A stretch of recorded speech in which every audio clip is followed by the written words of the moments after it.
Hello, this is the third lecture of Law and Economics by Professor Han. Today, we want to think about the ownership of this modern world.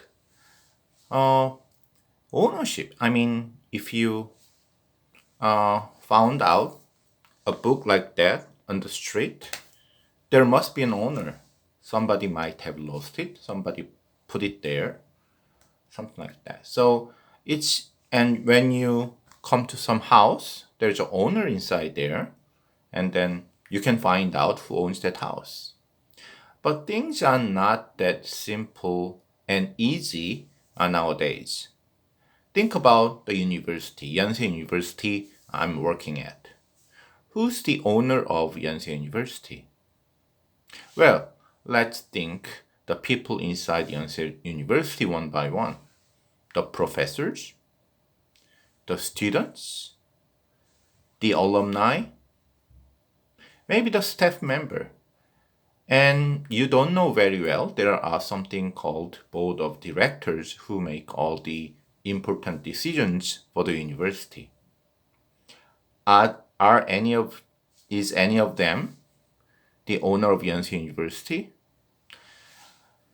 I want to compare the situation with the baseball team. Professors, they are showing the people what they have learned. So they are like baseball players. If we think the Yonsei University as a big baseball team, the students, they are watching what the professors are doing, but then only selected group. Like it's baseball, you buy the ticket, you can go anywhere, anytime.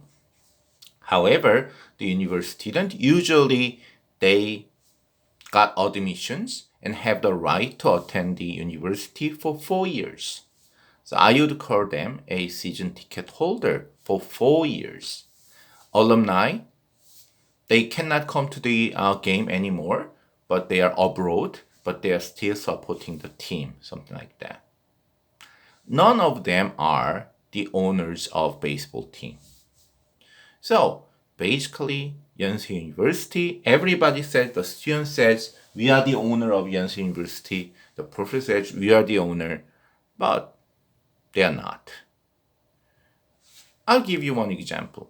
If the professors are really the owner of Yonsei University, what would they do? They beg the university to cut their salary because if professors get paid less, the university will get more money, and if you are the owner of Yonsei University, they would be happy about it, but they are not. What if the students are owners of Yonsei University? What would they do? They are begging the university to charge them higher tuition, because if the students pay higher tuition, the university will get rich. But look at them.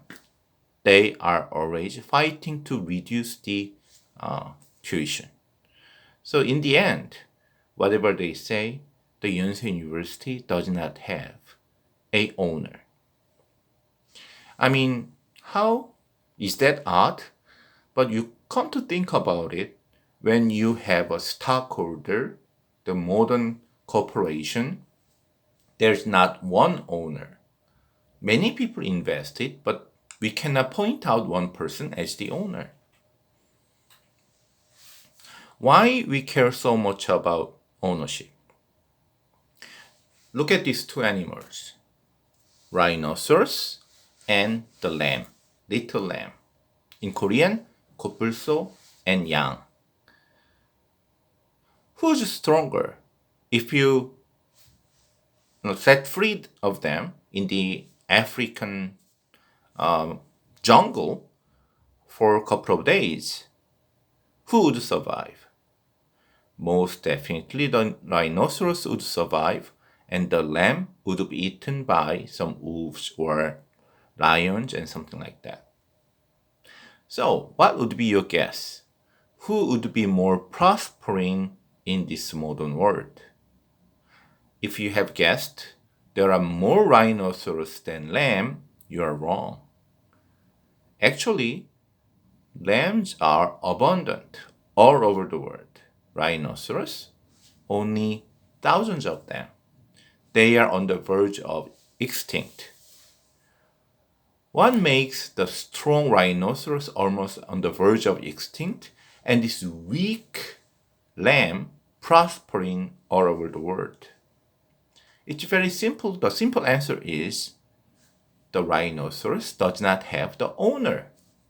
Lamb has an owner. Every lamb on the face of the earth probably has an owner. So if you meet a lamb and kick the lamb or try to capture the lamb, somebody would come up to you and say, "What are you doing with my lamb?" If you meet a rhinoceros in Africa and you have a gun, you try to kill him, nobody comes because he's a free rhinoceros. Nobody thinks a rhinoceros is theirs, so they don't care so much. So ownership is this important. When someone has an ownership, he devote. If I own something, I would do my best to protect him and increase it. On the other hand, if something very valuable but it's not mine, I would not care to protect that. Probably I would want to steal it. So the asset animal without ownership would very easily to be extinct. That's why in economics point of view, the ownership is very important. And the ownership is also related to law, so that is a very important issue in law and economics. Then why we do not have a clear ownership nowadays? One reason is whatever we do, we need a huge amount of capital. We have many rich people in this country all over the world, but no one is rich enough to build a big automobile company by oneself. I mean, the richest person in Korea probably have money to build maybe 1 or 2% of a big automobile company. It costs a lot. So, not 1 to maybe 10%, but never 100%. So, one person cannot do it. So he has to assemble many people to raise a factory together. But then you don't have a clear ownership already.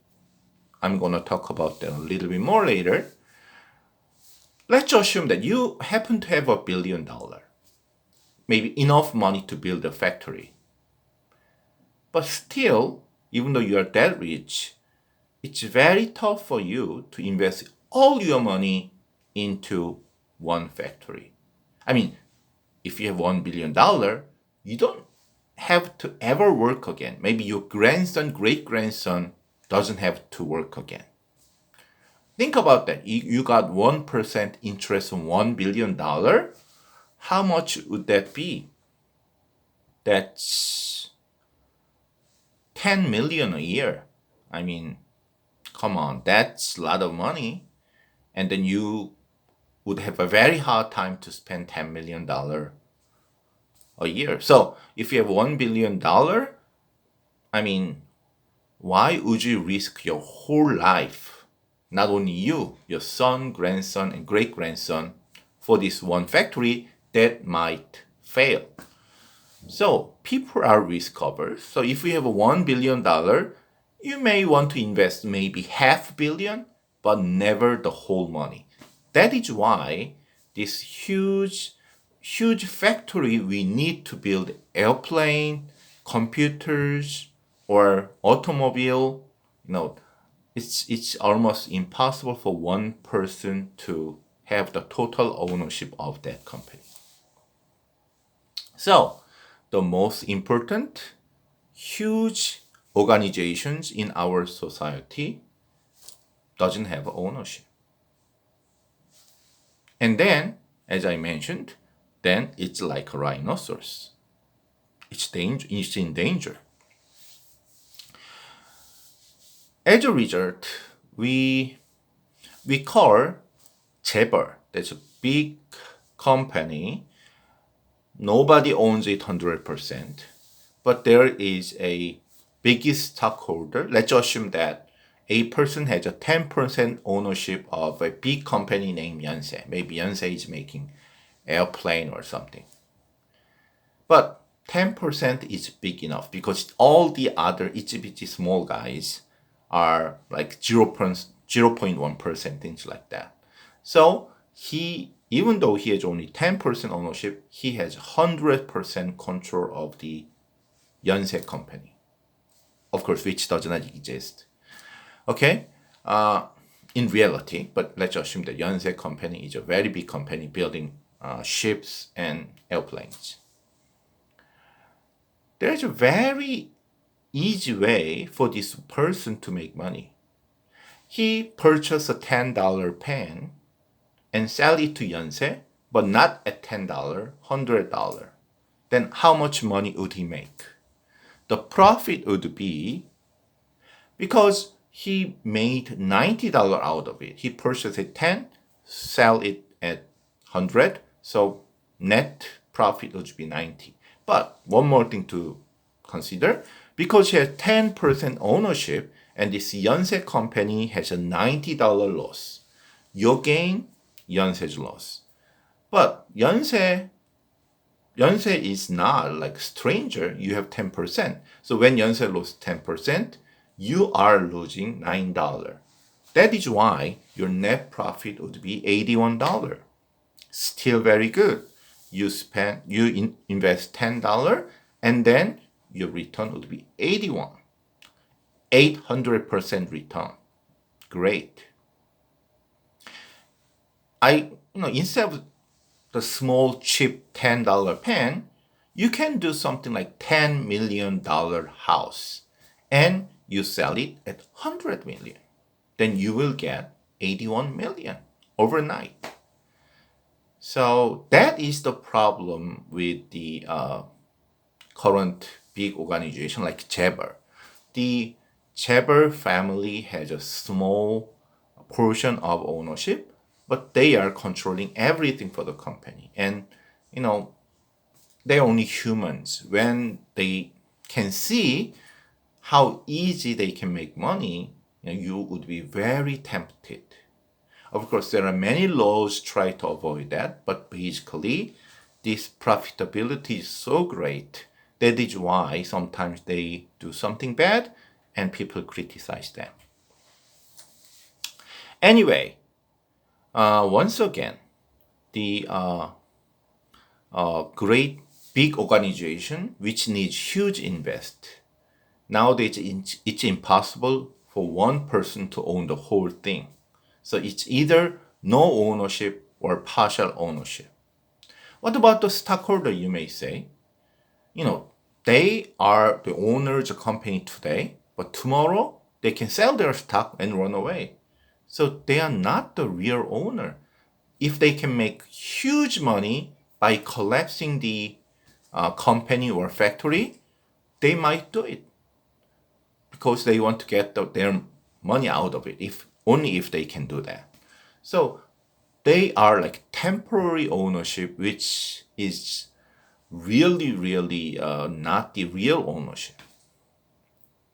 Another example of importance of ownership is the oyster harvest. In America, some area in America, when you harvest ownership, you go to the coastal area and you find the oyster, it's yours.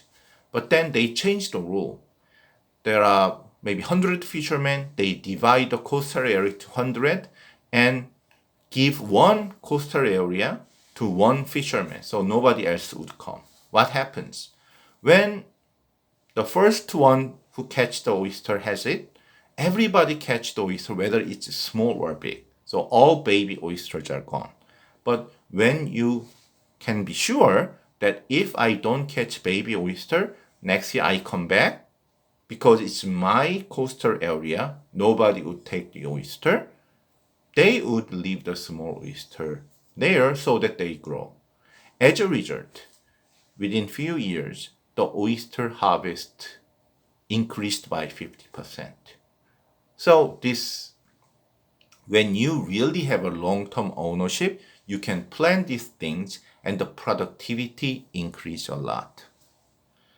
So even though I kind of criticize the partial ownership of 재벌, the problem is, in many cases, this 10% ownership, even though it has many problems, turns out to be better than 0% ownership. Like nobody, like itsy bitsy 0.01% ownership all over, and then they choose some CEO who has no ownership at all. They are doing worse things than this 10% partial ownership. So, in conclusion, we don't have a clear answer. One more thing I want to mention is the king, succession of kings in old age. Historically, the Asian country at least, they give the throne to the first son. If you have 10 sons, what is the chance of the first son to be the smartest? Well, no. The second, third son can be smarter than the first. But then, what would happen? If the king says, I'm going to give my throne to the smartest son, then the second, third son say, oh, I might be a king. And they begin to fight each other. So they always have to worry about, like, should the next king be smart?